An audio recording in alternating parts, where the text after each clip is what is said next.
বিসমিল্লাহির রহমানির রহিম। Hi everyone, কেমন আছেন সবাই? আসসালামু আলাইকুম। অনেক দিন পরে আমি একটি রেসিপি নিয়ে আসলাম। এই রেসিপিটি আমার নানির হাতে তৈরি, তো ওনার রেসিপি ফলো করে আমি আজকে একটি বানাচ্ছি ইলিশ মাছের রেসিপি। নিয়ে নিলাম ইলিশ মাছ আর নিয়ে নিলাম কালো এবং হলুদ সরিষা। এই সরিষাগুলোকে আমি ভালো করে ধুয়ে নিয়েছি এবং পরবর্তীতে আমি একটি পেঁয়াজ 4 টুকরা করে কেটে একটি মরিচ নিয়ে ব্লেন্ড করে নিয়েছিলাম ভালো মতো। আর সাথে আমার ইলিশ মাছগুলো কেটে আমি পিস পিস করে নিয়েছিলাম, কিন্তু দুর্ভাগ্যবশত আমার ইলিশ মাছটি একটু নরম হয়ে গিয়েছিল। এর পেটে অনেক বড় একটি ডিম ছিল। তো আমি ইলিশ মাছটিকে সর্বপ্রথম লবণ দিয়ে মাখিয়ে নিয়েছি, যেন মাছের গায়ে লবণটি ঢুকে যায়। আর এদিকে আমি ব্লেন্ডারে ভালো করে সেই সরিষাগুলো পিষে নিয়েছিলাম। এখন আমি এই সরিষাগুলোকে পানি দিয়ে ভালো করে ছেঁকে নিচ্ছি। এই কাজটি একটু ধৈর্য সহকারে করতে হবে। পুরোটা সরিষাই আমি পানি দিয়ে এভাবে ছেঁকে নিব এবং পানির রসটাই, সরিষার রসটাই আমি নিয়ে নিচ্ছি। এটি দিয়ে আমার ইলিশ মাছটি আজকে রান্না করা হবে। তারপর নিয়ে নিলাম কাটা পেঁয়াজ, বড় একটি পেঁয়াজ কেটে নিলাম। এখন আমি বেশ কিছু সরিষার তেল দিয়ে পেঁয়াজটাকে মথে নিব, একটু নরম করে নিব। আর লবণ দিয়ে আরও কিছুক্ষণ মেখে নিব।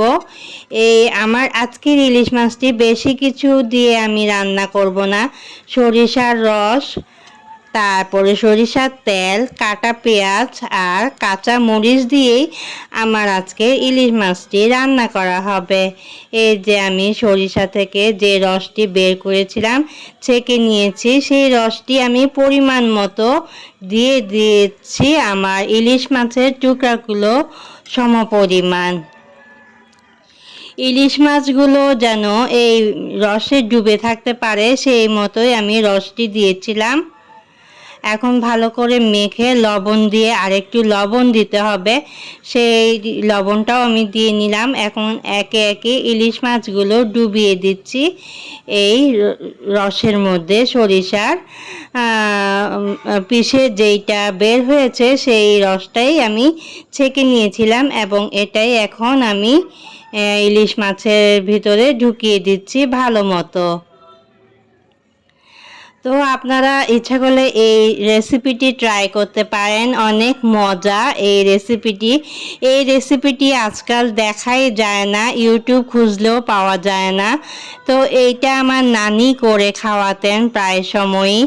এটি খুবই মজার একটি রেসিপি, আপনারা ঘরে সহজেই তৈরি করতে পারবেন। মানে কোনো কিছুই লাগে না, 2-3টা জিনিস ছাড়াই ঘরে যেগুলো আছে, সরিষার তেল, কাঁচামরিচ আর পেঁয়াজ কাটা। তো আমার ইলিশ মাছের তরকারিটি ফুটে উঠেছে, আমি আবার জালটা কমিয়ে দিয়ে রান্না করে ফেললাম কিছুক্ষণ। এই যে আমার ইলিশ মাছ রেডি হয়ে গেছে, ডান। এই যে ডান হয়ে গেছে। এখন আমি এই ইলিশ মাছটিকে আপনাদেরকে পরিবেশন করে দেখাচ্ছি